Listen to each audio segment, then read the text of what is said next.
এক গামলা লুচি নিয়ে বসে পড়েছি আমি বাঁধাকপি সবজি দিয়ে। আজকে গামলা দেখো আমাদের এক গামলা লুচি, এক গামলা হাফ গামলা আমি খেয়ে নেবো। খেয়ে নাও, আবার রাত্রিরে বানাবো। কটা নেবে দেখেছো? মোটামুটি 20টা দাও। 20টা লুচি খেতে পারবে? কত দেখে সফট দেখেছে লুচি। ব্যাস গো। এবারে কি সুন্দর, এত এই লুচি চা দিয়ে না খেতে হেভি লাগে। তুমি চা দিয়ে খাও। আমার চা দিয়ে খুব ভালো লাগে খেতে। আমার চা দিয়ে রুটি খেতে, পরোটা খেতে, চা লুচি খেতে আমার খুব ভালো লাগে।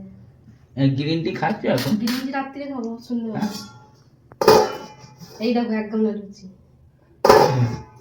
গ্রিন টি খেলে তো তাহলে তো দেখি। গ্রিন টি রাত্রিরে খাবো সুন্দর। সকালে কি খাচ্ছ? বাঁধাকপি দিয়ে এত ভালো লাগে না লুচি খেতে। মাথা দিয়েছো? মাঝে মাথা? মাছের মাথা লুচি খাবে না, মাছ তো কাঁটা বাজবে। নতুন আলু? নতুন আলু। কি সুন্দর গন্ধ উঠেছে। কি এমনি সুন্দর সেন্ট উঠেছে। শুরু করো খেতে। কড়াইশুটি থাকলে আরো হজম হয়ে যেত দেখি না? কেমন হয়েছে, দেখি খেয়ে।